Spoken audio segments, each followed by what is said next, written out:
Well, thanks everybody for attending. It's good to see a roll up today to get an insight about the Northern Beef Business Mentoring Program. I'm Gordon Stone, and today we've got one of our other presenters with us, Mark McNamee. So just a few logistics before we get too far down the track.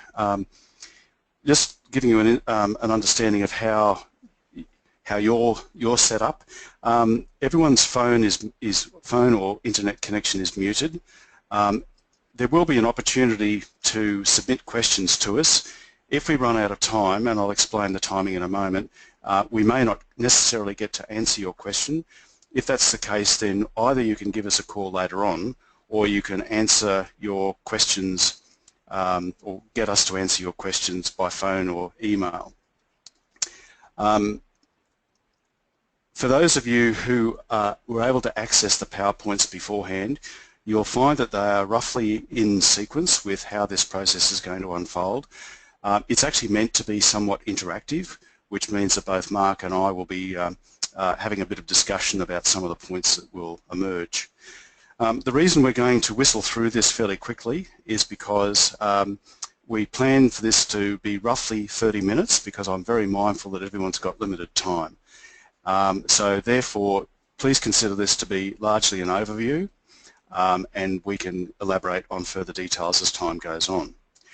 You'll notice in your chat box that there's a handout there, so that actually gives you an insight into what the overall Beef Business Mentoring Program is all about. So you're most welcome to download that. So I guess as I've explained, I'm Gordon Stone, Mark McNamee is our co-presenter. You may hear Dave or Sandra bob up as well if there are any logistical issues that we need to address. So if you hear some extra voices, that's what's going on. Okay, so let's get started. What are we doing with this Northern Beef Business Mentoring Program? As this first slide suggests, it's simply about creating high-performing, self-managing, profitable businesses. I know that sounds a mouthful, and I know we've all heard about profitable businesses, but also it's about the ensuring that people are quite focused on what we call our end game or end in mind. And that is the business that you want to do the job for you, however you want to define high-performing or self-managing or profitable. So let's keep going.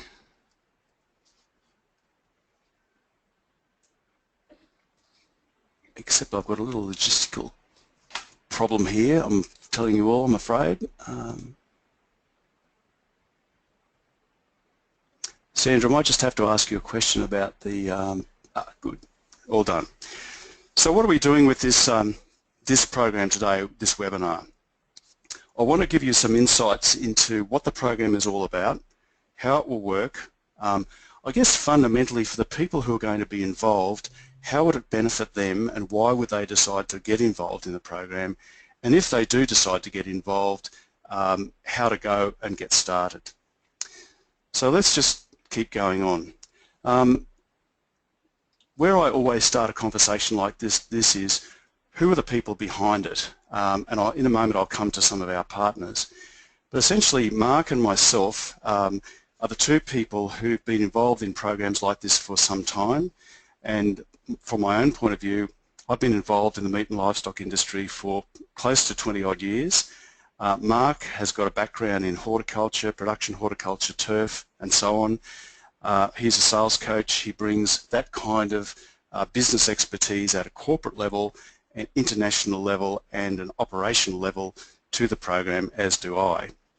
Likewise, I've been involved in pretty much every sector around agriculture, around Australia, done some work in Asia and also in the US.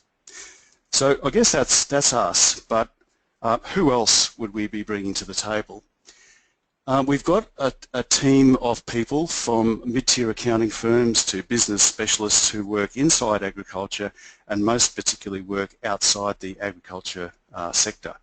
The reason for that is business doesn't change, and I'll come to what business is in a few minutes, whether you're in the agribusiness sector or not. So the fundamental principles of business management, business best practice are consistent pretty much everywhere. So You can see on the screen there some of our experiences in helping rearrange and reorganise businesses, in helping some of our clients get into Asian markets. The thing I particularly wanted to cover off, though, in terms of our experience, is why we see value in group programs.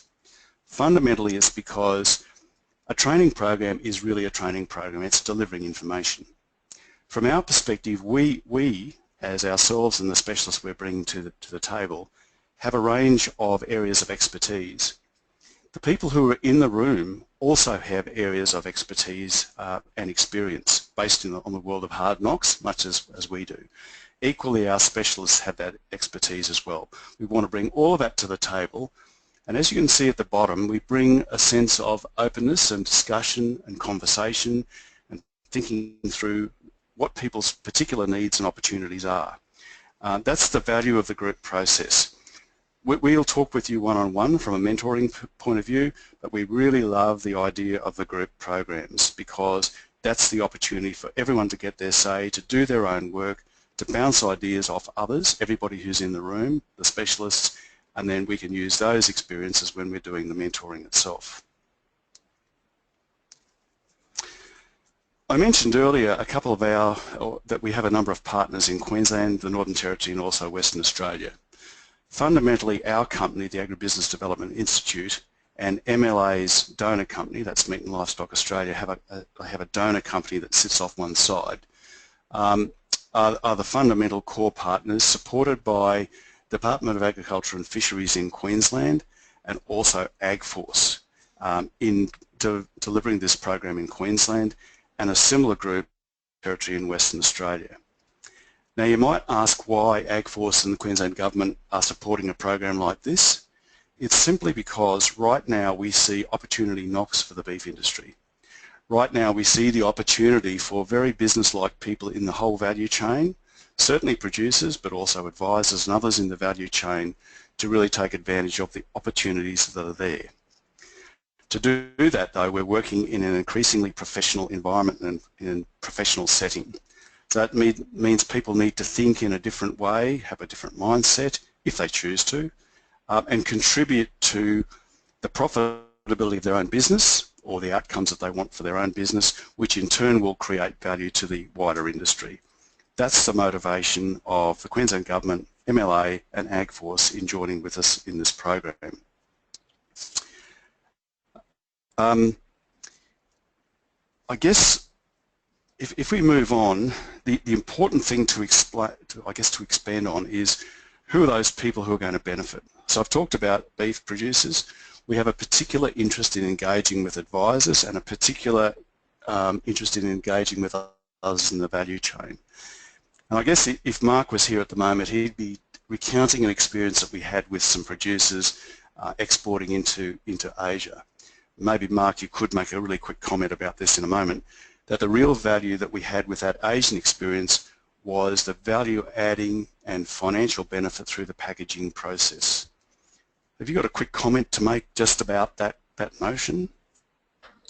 Yeah, thanks, Gordon. Hello, everyone. Hope you're having a wonderful day, and it's great to have you on our first webinar. It is really an exciting opportunity, this program, to get engaged with some beef producers across Australia who are looking to take advantage of some of the opportunities that are currently before us, given the market situation and how things are panning out in terms of the beef industry. From that particular example, we spent a lot of time working with a customer looking for opportunities in Southeast Asia and came across a particular opportunity to address some customer needs in Singapore, and the value add that we could offer was to start to deal with or present product in a way that the Singapore consumer likes to purchase the product. And the thing we learnt there is that they like to purchase their products on a daily basis rather than buying, say, a weekly shop and keeping the product, storing the product for when they required it. So It was really exciting to see that project take off and move forward, and we're you know, right now that program's working really well. We had to do a lot of work in regards to the value chain and making sure that everyone was aligned, but yeah, Gordon, that project went really well, and it was great to be involved in it. Yeah, thanks, Mark. So look, the take-home message out of that was these clients asked us to go out into the marketplace, talk to the market, find out what the market wanted, come back to them, and they wanted to create the product sought by the market. As Mark's described, we went through an exhaustive process. The other thing that we learned was that through the packaging process we could add extreme profitability and value to the delivery of that product to that market. So that's why we're talking about talking the same language as our customers. So what's this got to do with the beef industry? One of the people we'll be talking to further down the track is a butcher, for example. Others in the retail space, and of course we're dealing in a commodity marketplace with you know, processors and so on. The question at the moment though is, where is the opportunity knocking the most? Where is the opportunity that people who have certain property capabilities available to them, where does the opportunity knock for them? On the other hand, we know there are some people out there whose businesses are growing at great speed, or they have a desire to grow. They have a number of big issues probably to address from the business point of view, which we'll come to in a minute. Or there are some people out there that say to us, look, I'm actually reasonably happy with how things are going. I'm often very happy with how my production work is going. I'm having some problems with fine-tuning a few things around my people, around my systems, around my risk, maybe around my communication. So ultimately it's about fine-tuning or big changes. You can see at the bottom of this particular slide about who would benefit from attending is to ensure that everyone in the business is on the same page. And that's one of our golden rules, and we'll, I'm sure when we meet you, recount our experiences of what happens when people in the business are not on the same page. So I'd like to move on to what our motivation really is when it comes to a business program like this. Both Mark and I and others in our team go and ask people, what's on your mind? What irritates you? What are your frustrations? Inevitably it's rain, it's intervention, and so on. Those are things that to some extent we can do things about, and to another extent we can't do things about, although we always challenge the notion that we can't do anything about certain things. The big frustrations for many people are the marketplace, money, people, time, dealing with corporate customers, dealing with small niche customers, paperwork, systems, all of those sorts of things. So our motivation is to deal with those sorts of questions. Now we've moved on to the slide that's entitled Let's Define Business, and there are two components to this, because I guess we know from our past experience that often when we're talking to beef producers or other producers, they regard business as being production, and that's completely true. At the same time, they also regard business as being, say, gross margins or dealing with people or succession, because staff and so on are often big frustrations. Our view is that the 12 pillars that we'll be coming to in a moment are about a thing that we call internal profitability. So they're the things that make the enterprise work, that generate the profit, that help reduce the costs, and really deal with the quite fundamental of structuring a business that has a long-term objective of getting to a certain place in a certain way. So I guess I want to put on the table right here and right now that our interest is more about the 80%, that internal profitability, or those business principles of best practice I've just described. So please don't be surprised if we deal, say, 20% or even less of our time on the production issues. And that's simply because ourselves, together with our partners, are aware there are lots of people out there who can advise on pastures, on soils, on genetics, on best management practice, all of those sorts of things, none of which need to be divorced from this conversation. In fact, part of our objective is to embrace them and see opportunities to engage with those type of activities differently and better. So our interest is that whole internal profitability issue. That's our focus. So in order to start talking about business, and I've now moved on to the slide about the 5 foundational steps, is that it's very important for people to do a stock take of their business and have an understanding of where they are now, where they want to be, and how they're going to get there, which sounds very simplistic, and I'm sure you've all heard it before, and yet that's the fundamental of our one-day workshop program, simply because for people to move forward, they really need a clear roadmap. And that's the idea of the stock take, to take a day away from their business, becoming the outsider looking in, and then think through exactly how that's all going to function. So that's a really important part of the program, that stock take.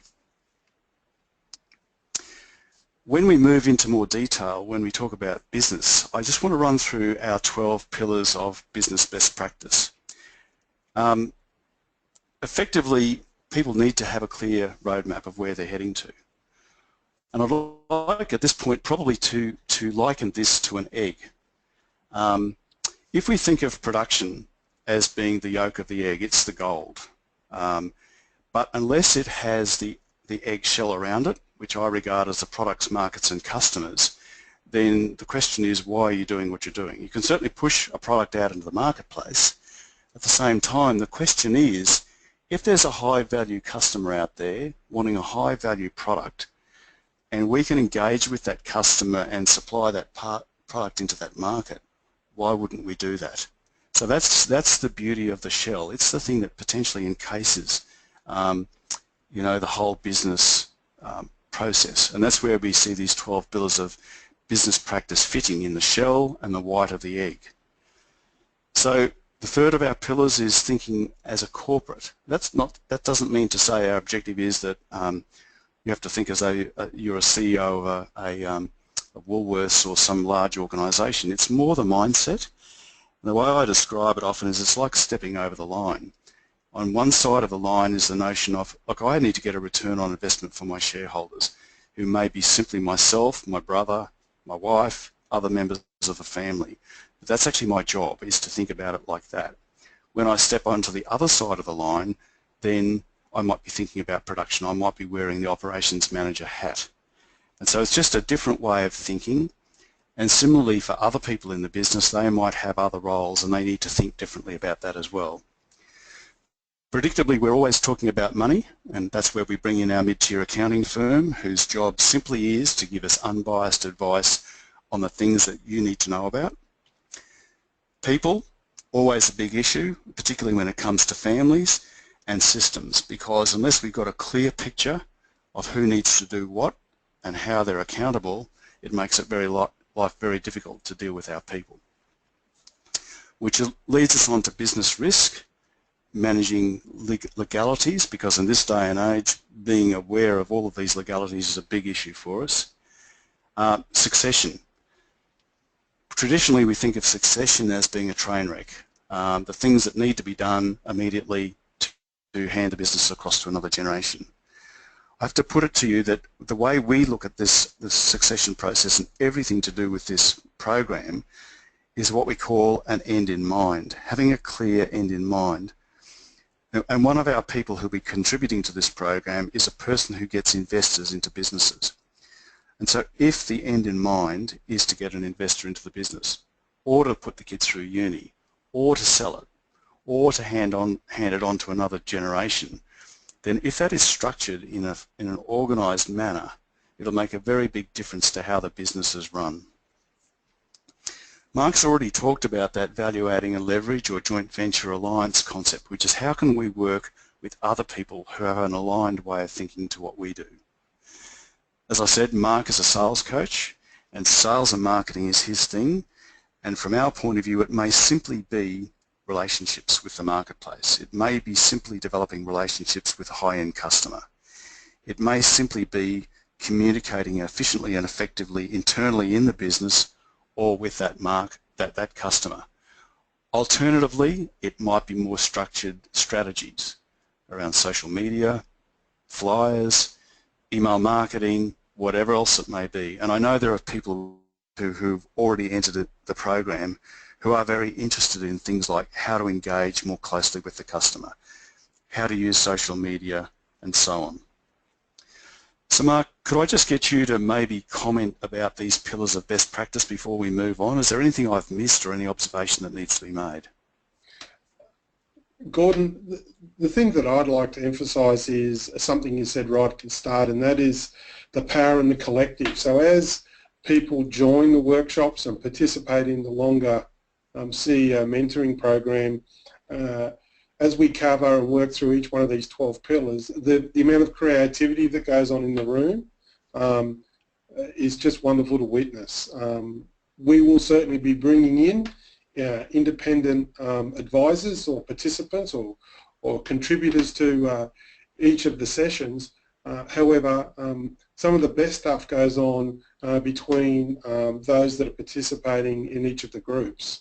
So yeah, I really would like to just make or re-emphasise the point that group participation is such a wonderful part of the mentoring program that we're launching today.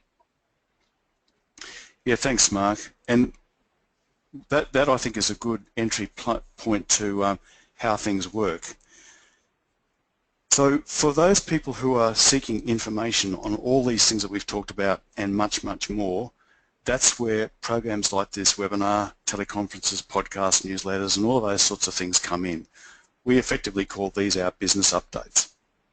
I've already pretty much described the idea of the one-day Better Beef business workshops. They really are the stock take. They really are the opportunity for the outsider to look in. They really are the opportunity to say, am I happy with where things are now? Am I clear on where I want this business to go? How can I get started on the change process? And then fundamentally, what often happens is this, and I've done this myself. I've attended a workshop, I've been enthused, I've had all these good ideas, all the things I need to do differently and better. I've got a game plan. The problem is that the day after I go to the workshop, life gets in the road, and I simply never get back to doing these sorts of things. So what I've learnt over time is the value of a mentor, the value of a disciplined change process, the value of keeping myself accountable. So that effectively encapsulates what the CEO mentoring program is about. The idea of the CEO mentoring program is pretty simple. It's that notion of thinking like a CEO, working on the business rather than in the business. It's having my senior leadership team members with me to think about how we're going to transition the business from where it is now to where we want it to be. And to actually do the work, as Mark was just describing, around those 12 pillars. And we've been in rooms where we've actually had 2 or 3 or 4 members of the business sitting around a table working through how they're going to implement systems, which particular market they want to focus on, where money is, coming to a realisation there's not enough money to put the kids through uni, or coming to the realisation that in 5 to 10 years from now they want to be travelling, or 5 to 10 years from now they want to be out of that business and into a different business. So this CEO mentoring program is a logical process of helping people become accountable to the changes they want to make. So while we have specialists and ourselves who contribute to the thinking, to providing the technical information, what it's also about is people sitting around that table and doing their own personal work, having the discussion with like-minded people in the room who are at the same place or maybe have been there or are already going there or also still intend to go there. That's the value of the program, plus the fact that you'll engage with us on a monthly basis and say, look, these are the things that are going on right now. I've got these things that we need to work on, which we call work-ons. I'm getting frustrated or things not working like I planned. What do we need to do? So effectively our job is to be the sounding board in how that's all going to work. So just a couple of other things to quickly bring to your attention. The reason the group of us are there is because we can bring our expertise to bear. Rather than regarding this as a training program, I'd rather think of it as a professional development activity to build people's business skills to define what they want as a more profitable business for them. Profitability might be time, it might be money, it might be frustration, all those sorts of things because, as Mark said earlier, an intensely personal process. The other thing to draw to your attention is that in 2016 the attendance fees are very much subsidised, and our job at the moment is to start this change process. And that's the reason why we're, I guess, describing everything that's going on to you all so you have an insight into what this is all about. So Mark, I'd like to have a bit of an open conversation for the next 5 minutes or so, which leads us up to our 30 minutes in this webinar, about the things that people get out of the sort of programs that we've run in the past. So for example, Jeff and Philip have attended one of our one-day workshops. And I don't know, Mark, I'll just put this to you, that if we were to summarise why people would become involved and get your thoughts on this, it would go something like this. This is an opportunity to work on the business rather than the production side of things, so it's the business side of things.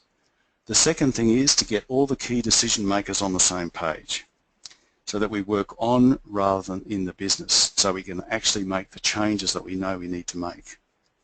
That we can actually become engaged with a group of like-minded people, whether that's people like ourselves, our other specialists, or the other people in the same place in the room, and that they can actually get access to a mentoring process where every month, without making anybody wrong, there's an opportunity to engage with a mentor and say, this is what's going on, what do I need to do differently? So Mark, any thoughts on what else we've experienced people get out of this that I haven't covered? Well, one of the things that comes to mind is when we expose participants to what's going on in industries other than agriculture, Gordon. And, you know, we've had some wonderful experiences where we've taken producers to maybe into the automotive industry, or expose them to some of the other non-connected areas of, say, an industry like the organics, where they've learnt so much from how other industries who face the same or similar problems and been able to overcome them through the disciplined application of some of the things that we'll talk about in the 12 pillars. I can think of one particular producer who really changed the way and the definition of the purpose of their business through exposure to you know, some of that information that came from industries other than inside agriculture, and certainly, you know, through a program like this, you do get the opportunity to go and witness how other people do it. That is probably something that I'd want to share with the people today. For sure. Thanks, Mark. And I guess Mark's touched on another point as well, which is we have a very clear game plan about how this program is going to unfold.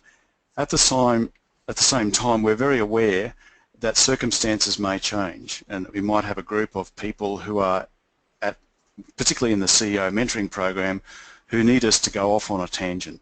And our job will be to go and do that. And that might be, like Mark said, we might take them to a big car dealership and see how they actually do business in that car dealership.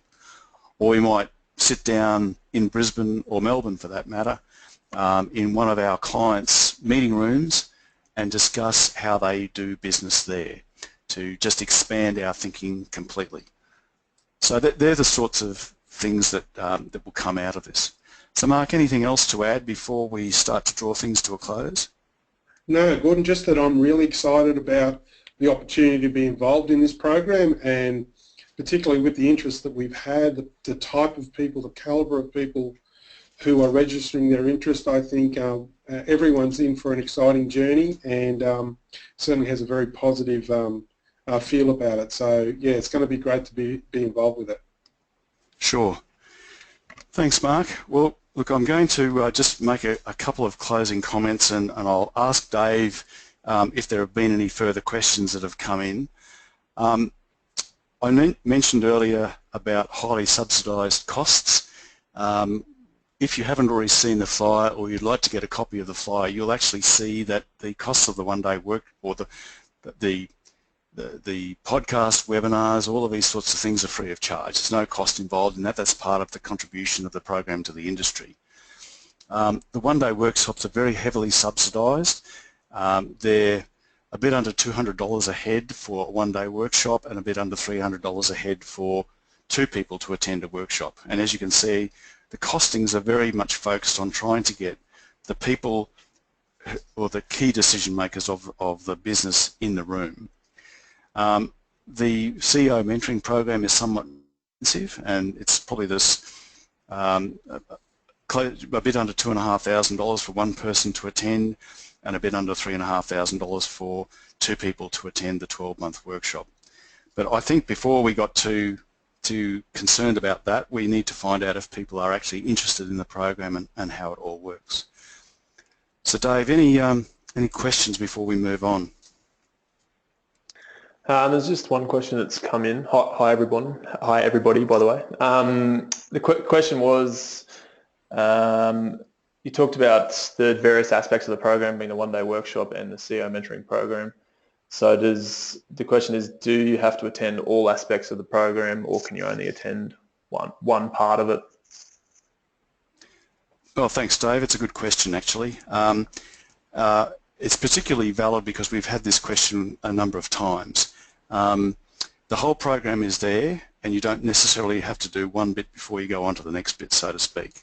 So there are actually some people who just said, look, I really love the idea of that mentoring. I want to go straight into the CEO mentoring program. So as Mark mentioned before, for example, with the CEO mentoring program, there's a bit of a process that we take people through to make sure that it is the right thing for them. So people can enter straight into that. Equally, they can just come straight along to a one-day workshop and say, yeah, look, I want to do this stock take of my business right now. So yeah, we're quite open to people entering whichever doorway they'd like to, Dave. Okay, thanks for that. Okay, well, look, I'm very aware that time is marching on when we've approached our half an hour, which was our objective, and so it's good of you all to have shown interest for 30 minutes. So on this final slide, anyone who's interested, we're more than happy for you to send us an email. So an email address is there. You can certainly visit the web page, or both Mark and I are open to a good old-fashioned phone conversation. So we've put our phone numbers on there. If you want to call myself or call Mark, you're more than welcome to do so. So if that's the case, just simply give us a call or send us an email, whatever works for you. The regional managers in AgForce are aware of what's going on in the program, and so they can always field questions as well. Likewise, the local Department of Agriculture and Fisheries offices in Queensland, Northern Territory DPI, Northern Territory Cattlemen's Association, and the Kimberley-Pilbara Pastoralists Association are very aware of what's going on as well. So you're able to, I guess, make a connection from them. Likewise, happy to send you a copy of the flyer if that would help. So send us an email about that, and we can provide that to you as well. I think before we close, there's just one other thing to draw to your attention. It's simply this, that as I noted earlier, and Mark's also noted, we are keen to be flexible in how this whole program both unfolds and operates. You'll find at the end of this webinar that there are a series of questions that we'll ask you, and its purpose is I guess quite simple: to give us feedback, to give us a sense of what we need to do differently or better, and it will also contribute to the thinking of the department and also AgForce in helping think through how we need to reorganise this program if we need to, or how we need to fine-tune it, because we have what we call a continuous improvement methodology, which we'll talk to you all about, which is how do we keep on refining and fine-tuning programs like this and others to make them better and better for the people that we're contributing to. So Dave, is there any other logistical issue that we need to cover off about people providing feedback? No, I think just a comment that a survey will pop up at the end of this webinar for people that have been able to attend on the computer, or there'll be a follow-up email, and that follow-up email will contain both a survey and a copy of the recording. And this webinar is being recorded, so you'll be able to either view it as a video, or if your internet speed doesn't support streaming of videos, you can just download the audio, which will be a much smaller file, and you can listen to that along with looking at the PowerPoint slides. That's probably that. Good, thanks, Dave. Mark, do you have any last words before we wrap it up? No, it's all fine. Thanks, Gordon. Okay, well, thank you all. We really appreciate your attendance. We've gone slightly over 30 minutes, and so we appreciate you hanging in there. As Dave said, we'll provide follow-up information and look forward to engaging with you somewhere, somehow, sometime. Thank you all.